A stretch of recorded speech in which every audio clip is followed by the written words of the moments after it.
Hey, how's it going? Amelia here. Let's see what's making news. Experts are worried the spread of COVID-19 might cause some big problems for the Olympics. For the first time since the outbreak, the disease is spreading faster outside of China than in it, and there are worries the Games could be cancelled. The Olympics are still 5 months away, but some people are already worried. Obviously, the coronavirus is something which has come from left field. Yesterday, International Olympic Committee member Dick Pound said the IOC has about 3 months to make a decision. He reckons if COVID-19 hasn't settled down by May, then the Games may be cancelled. It wouldn't be the first time the Olympics have been disrupted though. Way back in 1908, the Games were moved from Rome to London after a massive eruption of Mount Vesuvius. And in 1916, 1940 and 1944, the Games were completely canned due to World War I and World War II. Earlier this week, Japan postponed their major soccer league until March 15 because of the virus. But the Tokyo 2020 organisers have said it's all systems go for the Olympics. Our fundamental view is that we will hold the Olympics and Paralympics as planned. Back here in Australia, our athletes aren't too worried, and they're just focusing on training. We just have to focus on our job and keep our processes going and keep our plans and keep training hard.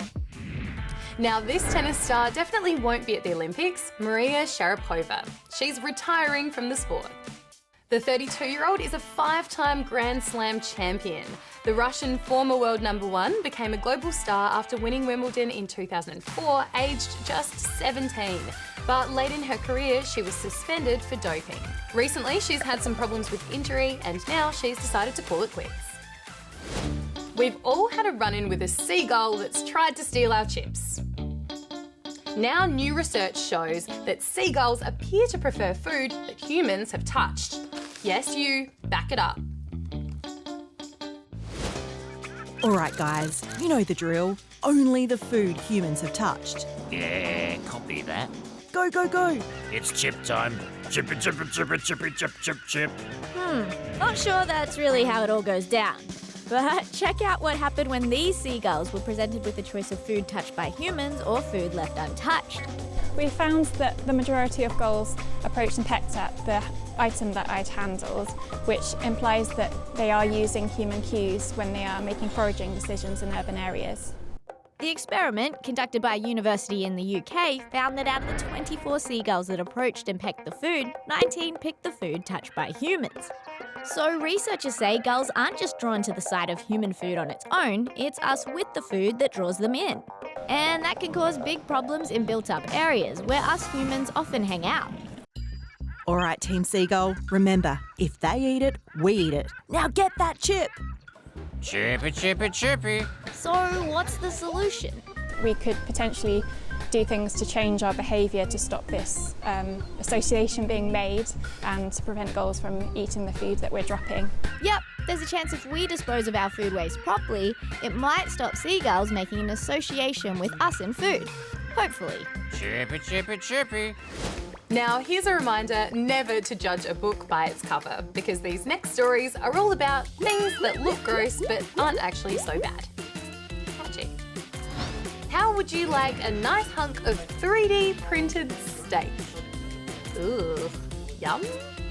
Okay, look, it's not quite the real deal, but it's all for a really good cause. The printed steak is made from plants, not animals, and creators say if people could cook like this at home in the future, then it might be more sustainable and environmentally friendly. This might look like a big ugly rock, but it's actually a huge precious gemstone that would have taken at least 20 million years to form. A fisherman in Denmark caught the 38-kilo amber monstrosity in his net, and lucky he didn't chuck it back because it just sold for 30,000 bucks. Isn't that great? And seeing a towel being pulled out of a snake is so gross, but it's actually a good thing. Vets in New South Wales managed to save old Monty here, a beloved pet who swallowed it whole for some reason. Plus, his owner got her beach towel back. Isn't that nice? Well, that's about it for now, but you can also check out more videos on our channel, and you can hit that like button just down there if you liked this video, which we really hope you did. Oh, and hit that subscribe button too.